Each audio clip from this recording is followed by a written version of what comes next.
Now, I would like you to introduce a new concept which is known as flow control. We in the last lecture we saw the three-way handshake, and we thought that this is the basic process, and after this data will get transferred. But that is not the case every time.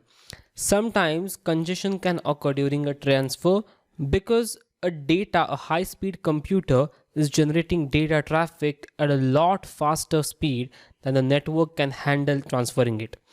A bunch of computers simultaneously sending datagrams through a single gateway or to a destination can also clog things up. In the latter case, a gateway or destination can become congested even though no single source caused the problem. Either way, the problem is like a freeway bottleneck, too much traffic for too small a capacity. It's not usually one car that's the problem, it's that there are just too many cars on that particular route. A flow control. Data integrity is ensured at the transport layer by maintaining flow control and by allowing users to request reliable data transport between systems.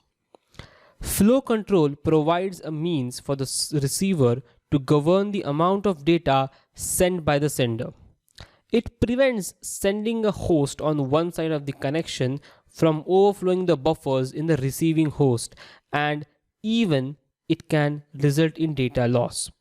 Now, reliable data transport employs a connection oriented communication session between systems and the protocols involved in the ensure. Now, what is a buffer? So, basically, buffer is a memory section for storing data means. So, what happens when the machine receives a flood of datagrams too quickly for it to process? It stores them in buffer. But this buffering tactic can only solve the problem if the datagram are a part of the small burst. If not, and the datagram deluge continues, a device's memory will eventually be exhausted. Its flood capacity will exceed and it will react by discarding any additional datagrams that arrive like a dam spilling over. This sounds pretty bad, and it would be if it weren't for the transport function network to control that can actually work really well. Segments are sequenced back into the proper order after the data is transmitted from source to destination.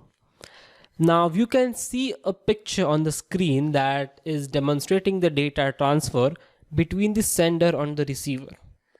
So instead of just dumping resources and allowing data to be lost, the transport can issue a not ready indicator to the sender or source as shown on the screen.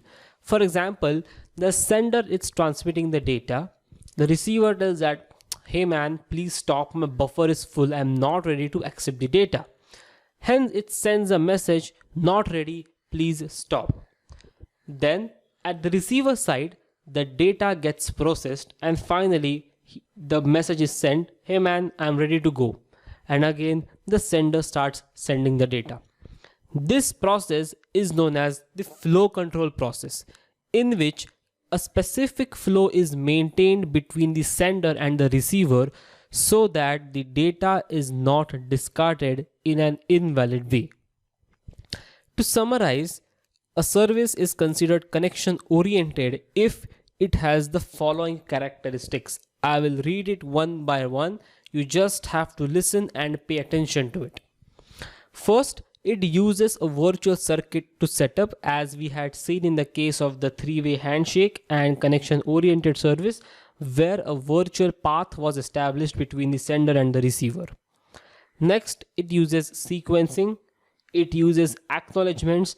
Acknowledgement is a kind of a message saying that you have received the data. For example, giving you a real life example of acknowledgement is whenever a teacher says, do you want to answer this question? You either reply yes or no. That is an acknowledgement. And finally, a connection oriented service must have a flow control, which we have just seen in this lecture. In the next lecture, we'll talk about windowing, what a window is, and how windowing helps in achieving the maximum success ratio while transferring data from the sender to the receiver.